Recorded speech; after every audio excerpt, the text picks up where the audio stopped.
This is the Bama Podcast with Marty Solomon. I'm his co-host, Brent Billings. Today we are looking at the underaddressed book called Song of Songs and exploring the ramifications of avoiding the topic of sexuality. Yeah, sexuality. No presentation today. I appreciate that. Oh, man. Yeah, so, Song of Songs. All right, I got some notes for me. Interesting topic today, so yeah, I'm just going to dive right in. Song of Songs. I've been working through the wisdom literature, and we have one more book to discuss. I should mention, I call this wisdom literature. From a Jewish perspective, it's not like they don't identify wisdom literature. They definitely see a wisdom tradition. I'm not sure they would put this book in there, but they don't have a section of the scriptures that they call wisdom literature. So I'm doing that I know when I was raised in Protestant Christian upbringing, studying the scriptures, I know we had a way of talking about wisdom literature.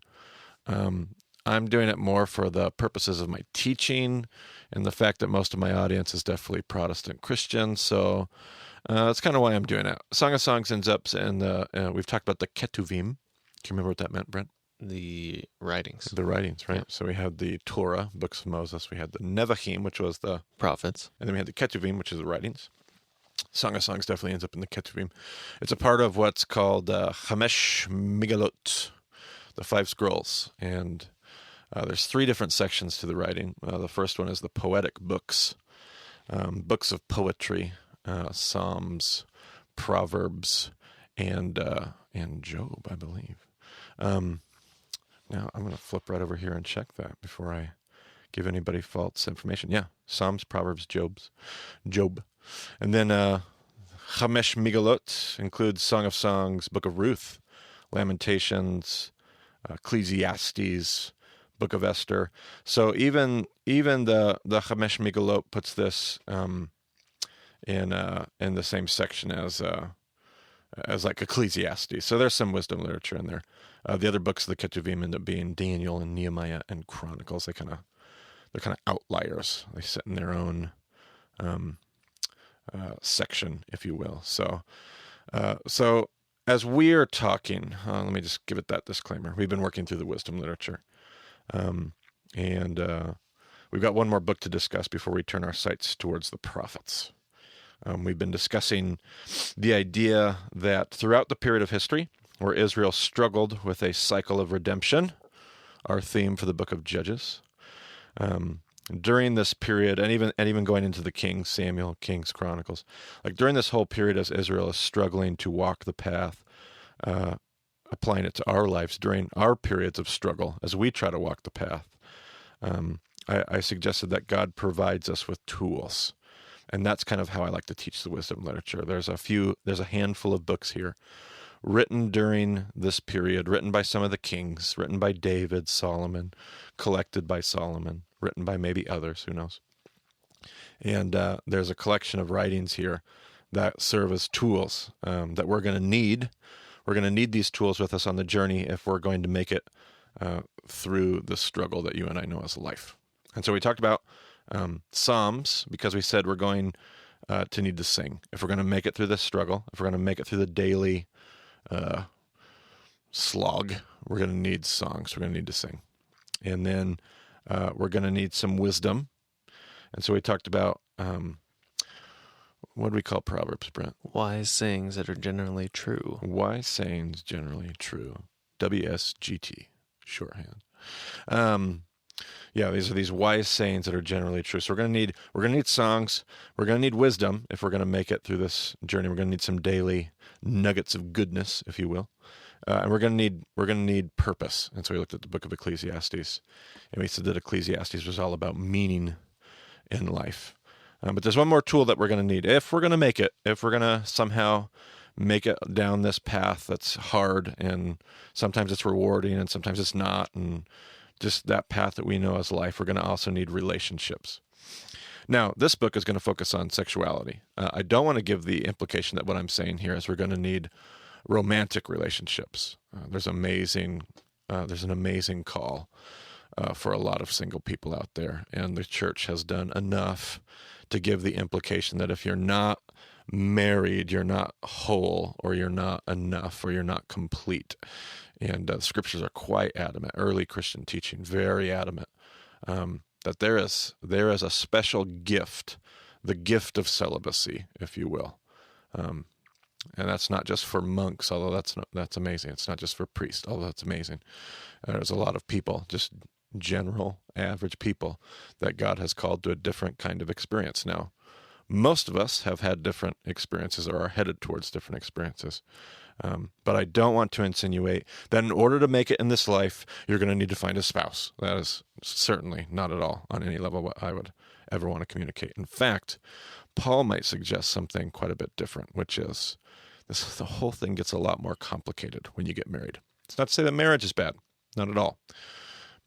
But every situation has its blessings and has its struggles. So, without a doubt. So we have Song of Songs to talk to us about relationships. And this always ends up being a really good discussion, especially for college students in particular. Song of Songs is a biblical piece of literature that's loaded with sexually charged language. There have been many attempts to trivialize the language and make the book into a metaphor that expresses God's relationship with his people. And I'm not totally against that. I mean, obviously we could go back to our podcast and where he talked about the wedding at Mount Sinai. Yeah, sure. Song of Songs could definitely, in the background, be used to talk about the relationship between God and his people. A lot of the Jews do that throughout rabbinical teaching. Nothing incorrect about that. But to ignore the primary purpose of the letter, which is this sexually charged erotic poetry, is to do a huge disservice, I believe, to the body of Christ and readers of the scriptures. So let me unpack a little bit what I mean by that. Here's one of the things I mean. There is a place to discuss and appreciate discussion about the beauty of sexuality within its appropriate context. There is a place to discuss and appreciate discussion about the beauty of sexuality within its appropriate context. I have a passion for this topic because I believe the church just does not talk, has not for quite a while, does not today. We don't talk about sexuality well. And when we do talk about it, we talk about sexuality as a moral code. I mean, we rarely do, but when we talk about sexuality, it's about all the things you are supposed to do, and pretty much mostly it's about all the things you're not supposed to do, and what's okay and what's not okay, and I have never heard a single teaching from anybody, and I'm even going to recommend a few teachings here in just a moment, but I've never heard a sermon series on applying the way of Jesus to the bedroom, the marital bedroom. I've never heard a series on selflessness and the selflessness of marital sex. We've never ever sat back and talked about. We've just talked about what is okay. Is sex okay? Is this kind of sex okay? Is that kind of sex okay?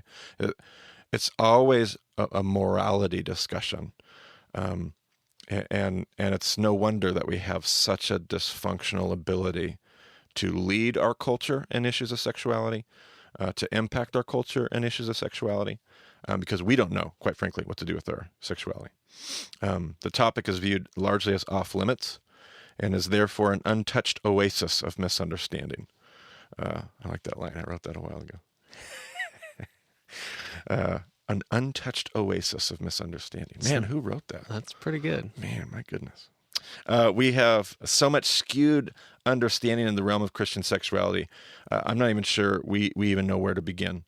I know just over a year ago, it would have probably been 2 or 3 years ago now. I wrote it's probably been longer than that. I'm getting old. But when I first moved up here, it had to have been more like 6 years ago now that I think about it. It was my first 2 years in campus ministry.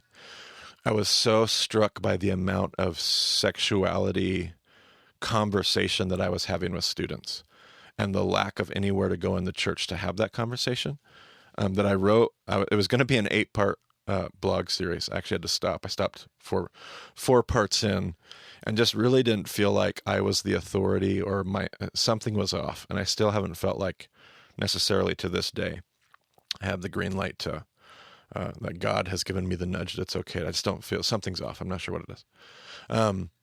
And so I'm going to be actually reading for our discussion groups. I'm going to be reading those posts. So a little teaser for those that come to discussion group. I'm going to read those posts aloud for the people that I feel like that's a safe space. I'm not going to read them on the podcast, and maybe that's hypocritical of me. I just got done talking about how we don't talk about it, and I want to talk about it a little bit here. I want to be honest. That's part of the problem. We're not honest. We're not honest about this stuff. But I'm not sure how honest I want to be and how much of a public forum. So I won't be sharing those blog posts here. This is a topic that we've proven people lose their jobs over. That's unfortunate. That's actually part of the problem. It's a major part of the problem. Pastors we can't learn about this. We can't wrestle with this. We can't talk about it, because if we do, and if we happen to say the wrong thing, we lose our jobs. We all know it. And it's charged politically. It's charged morally. And it's only getting worse. The less we talk about it, the worse it becomes. But obviously, I'm ranting, so I'm gonna let me move on. To avoid a rant, let me just say that we need to discuss healthy sexuality more within the Christian discussion. Song of Songs proves it. If we need proof, this is the book. Hand the book to any married couple who has been married for at least a few years, and they'll tell you that the book is just full of sexually charged poetry. Young Jewish boys were not even allowed to read this book until I believe they had their bar mitzvah and were of marital age. That's how sexually charged this book was, and all the Jews knew it. And so young boys, this was one book that they were not allowed to read and memorize until later. It wasn't even a part of the canon until later. But it's a pretty short book, so it is. You've got plenty of other stuff to memorize in the meantime. You can just sneak that one right at the end. We'll tack that on in at the end. Yeah. So it's the descriptions that you'll find in this book, the descriptions that the lovers give to their beloved's body, barring some cultural barriers, like your teeth are like shorn sheep descending upon Mount Gilead. It's a little hard to make that resonate in our world. Unless you're a sheep farmer. Maybe unless you're a sheep farmer. I don't know. Maybe. I don't know. My wife has never, the lights have never come on for my wife when I've told her that her teeth are like newly shorn sheep. I don't know very many people who grew up around sheep, so it's hard to say. So barring some cultural barriers, their descriptions of their beloved's body will make any reader blush. It's not hard to understand what the bride is talking about when she describes, quote, opening the gate, unquote, or letting her lover into her garden. This is absolutely steamy stuff. There's just parts of the book that are explicitly talking about different sexual acts, and anybody reading that honestly sees that as they read Song of Songs. Now, I'm sure that some of you might even be a little uneasy with the fact that I just talked about, quote, opening the gate and letting her lover into her garden when I read those last two sentences, which is actually my point. That's actually the problem. It's in the book, and we get to read it as we look at Song of Songs. But the fact that these topics are off limits, I often tell my college students, one of the other dysfunctions that we have is when we think about there's that funky conversation when you're an adolescent and you have parents, and the conversation ever starts to go towards your parents' sexuality, marital sexuality. And there's this automatic response that culture teaches us, oh my gosh, I don't want to hear this. Mom and Dad don't talk about it. And I always love to bring that up with my college students, going, now wait a minute. Don't you hope that your parents, if they're married, have a thriving, vibrant, sexual married life? Like I would imagine that would be, if it were me, and I cared about the wholeness and the thriving of my parents, and they were married, I would hope that my parents, be them in their 40s, 50s, whatever, would be parents that had a sexuality that was vibrant and alive and practiced. But of course, we don't want to talk about it. We want to act like it doesn't. This is not going to breed functional sexuality. We have an interesting cultural problem. So if we continue to act like we're not allowed to discuss sexuality, it's craziness. There is a healthy, appropriate sexuality. Healthy sexuality is to be celebrated as much as healthy eating, healthy psychology, healthy spirituality. In fact, healthy sexuality is a part of healthy spirituality and psychology, and vice versa. We are holistic beings. Our sexuality is a part of who we are.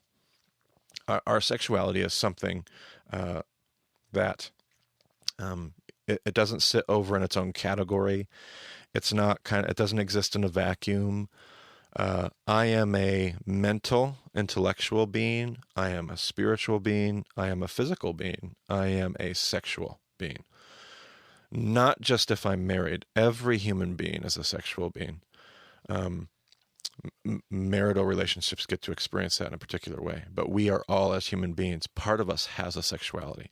To act like that doesn't exist, or at least to not address it, is not going to be a holistic approach to discipleship. And so as a campus minister, it has to be a regular part of my conversations with students, obviously, particularly men. But even in group settings, this is a large part of our conversation because it's undeniably a part of our human experience.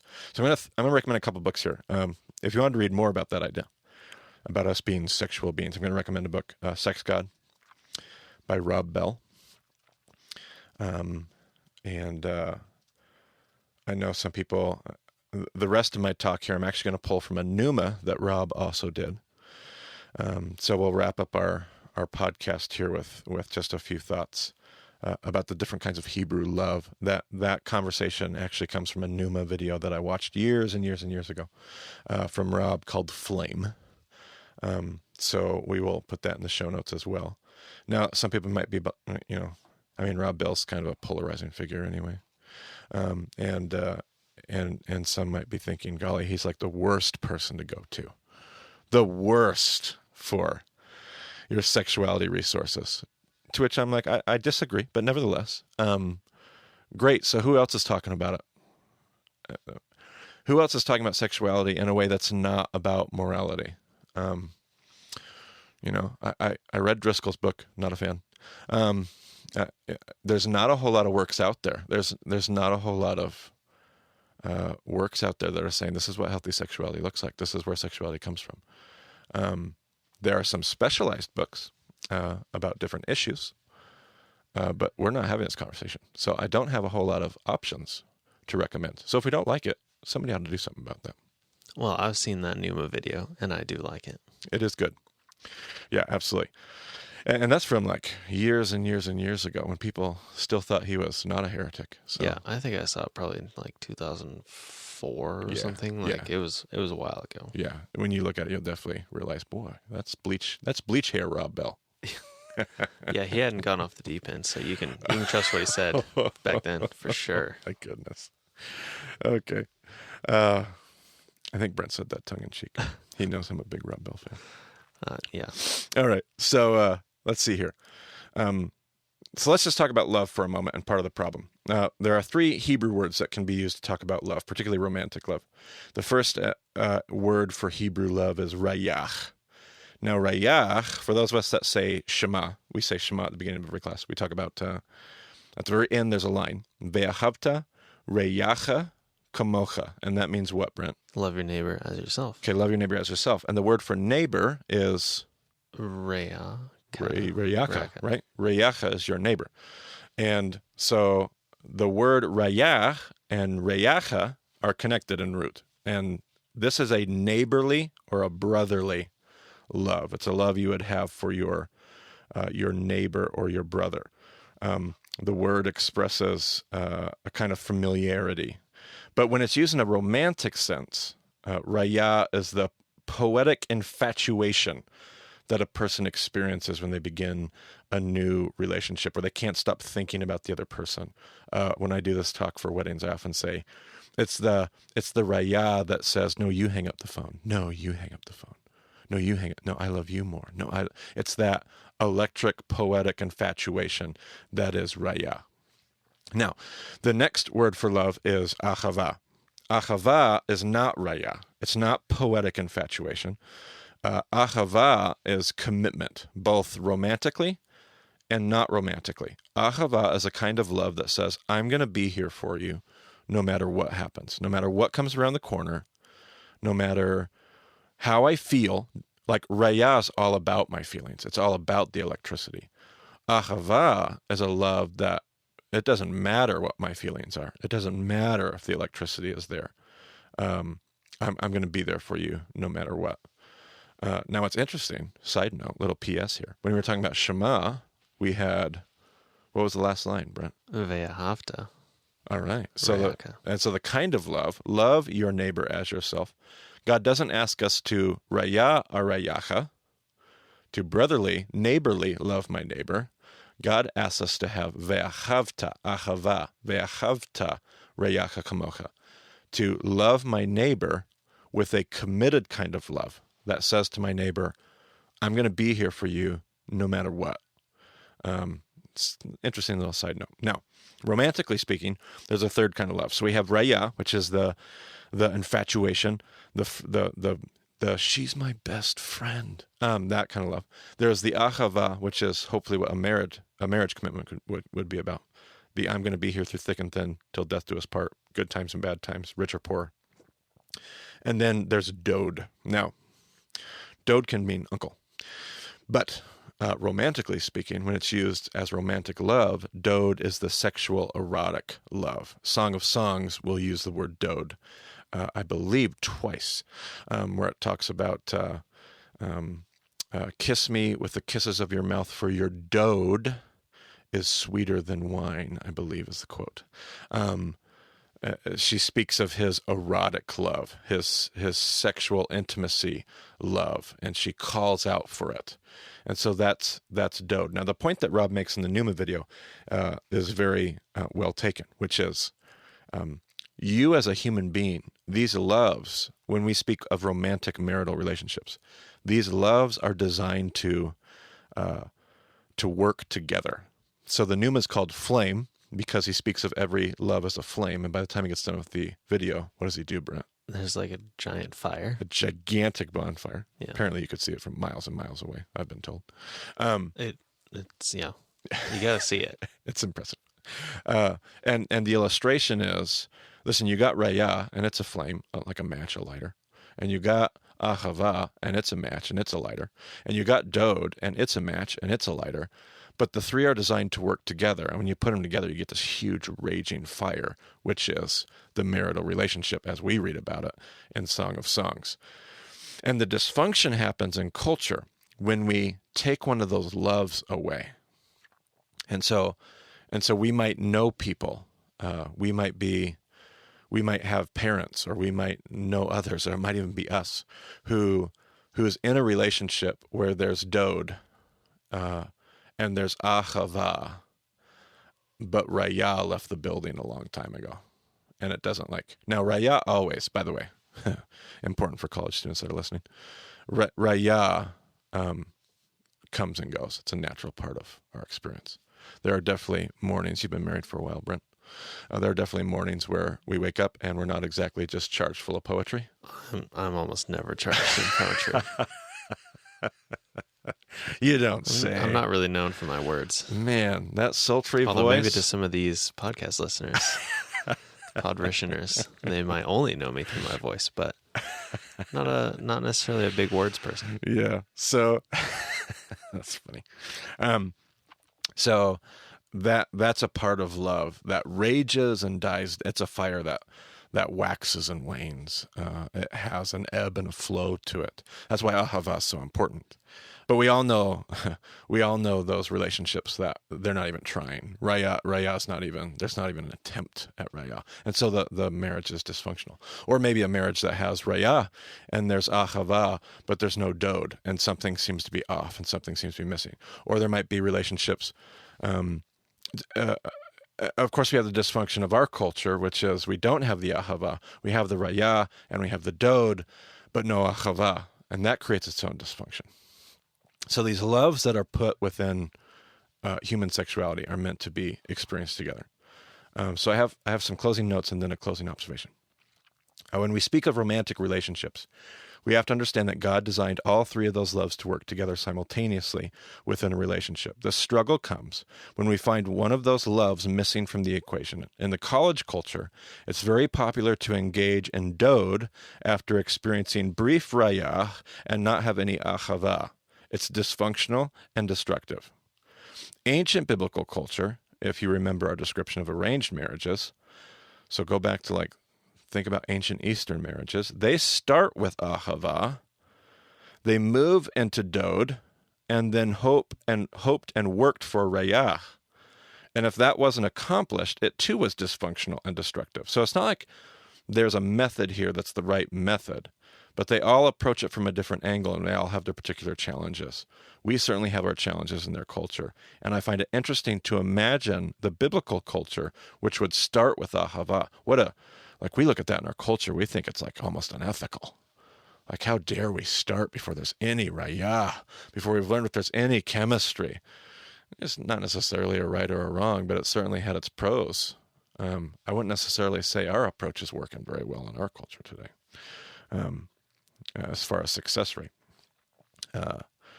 So many of our weddings in today's culture are bathed in rayah. It's about the music and the poetry, and she looks so pretty, and the music and the reception, and hey, photography, awesome. It's all about the rayah. It's all about the electricity. It's all about the emotion and the beauty and the poetry. But that's not what a marriage is supposed to be about. All those things, by the way, have their place. I ought to hope so. You do a fantastic job taking wedding photos. And I want the bride to look beautiful on the wedding day. And I hope that there's a ton of fun. And I hope that there's wonderful dancing. But that's not what the wedding is about. The wedding is about ahava, and we've missed that. So we tell our kids to pursue relationships. We celebrate their rayah, and we tell them to prepare their relationships for ahava. But then we tell them to abstain from dode and wait and wait and wait and wait to get married until later. And then we wonder why our children fall, and we wonder why our sexuality is so dysfunctional. All three loves are made to work together. The Rabbi Paul spoke against this to the Corinthians, telling them that if their loins burned for one another, they were to get married. He told Timothy that those who tell people to abstain from marriage were engaging teaching from demons. The sexuality thing is serious stuff for the scriptures. This one final observation kind of built off of that last paragraph of notes that I had there. And I'll talk more about this in our discussion groups when I can speak a little bit more freely. But we have a problem in our culture that nobody wants to admit, and that is for centuries and centuries and centuries, we recognize the biology of the human being. When the human being went through puberty, we got married. In all ancient cultures, because it was the obvious observation. Now, as culture progressed and evolved, and we started to get more and more educated, and we started to take things further and further and further, we started waiting later and later because of education, all in the name of progress. I'm not arguing that that was necessarily a problem in and of itself. I'm certainly not arguing we should go back to marrying off our kids at 13 or 14. I don't want to be that kind of a wacko. That's not necessarily my point at all. But as the world evolved, the church failed to address a new problem that came as a result. As we gave in to the Industrial Revolution and the Educational Revolution, and this gap of what we would call adolescence has gotten wider and wider and wider, we as the church have not acknowledged that we never stop to say, this is creating a sexual tension. God designed our bodies biologically to work in a particular way. We are now operating outside of that design. Not that it can't be done, but I just wish when I was growing up, I got to tell my listeners, I won't tell you too much. I failed in this area all throughout my adolescence. This was my area of greatest failure as a person, as a human being. It's the shame I carried with me for a lot of my life, was my failures in this area, growing up as an adolescent in particular, premarital. And I just wish somebody would have acknowledged the problem, because nobody ever did. Everybody just said, just don't do it. Sex is bad, don't do it. So let alone the dysfunction that instilled in me psychologically about what sex was. Nobody ever acknowledged the fact that this is actually really hard, and let me tell you why. It's hard because we may have, to go back to our conversation, Brent, on Chronicles, we may have given into some imperial idols. We may have made money and progress and production a little more important than we should be, and it may have taken a toll on our sexuality. And if somebody would have just been honest with me as a 16-year-old, as a 17-year-old, if somebody would have just been honest about the problem that we had created and then had a compelling reason why walking in the way of Jesus was a better way, and if somebody could have articulated kingdom of priests, but nobody did. Everybody just said, here's the moral code. Here's the do's, here's the don'ts. It didn't work. It's not working. It didn't work for me. It works for some. Bless the Lord. But it was a problem. It was a problem. And even as I sit here, I just want to say so much more. There's like an ocean of thoughts and an ocean of frustration and just passion behind, golly, there's so much dysfunction. And this is something that we need to reclaim. We need to reclaim badly, or we're going to perish in the realm of sexuality. So, Song of Songs reminds us that healthy, erotic sexuality within the context of marriage is beautiful, healthy, and to be celebrated. It is a part of God's design. We would do well to take heed of this enlightening teaching in the wisdom literature. There you have it, Mr. Billings. There we have it. Well, if you live on the Palouse, we hope you join us for discussion groups. Moscow on Tuesday, Pullman on Wednesday. You'll get to hear Marty's half blog posts about the topic. Half my series. Half the series. Half the series before I... What happened to the other half? Well, some of it I talked about in here. Did you write them? I did not write them. I stopped writing them because I wasn't sure my heart was staying in a good place. I don't know if I was getting angry.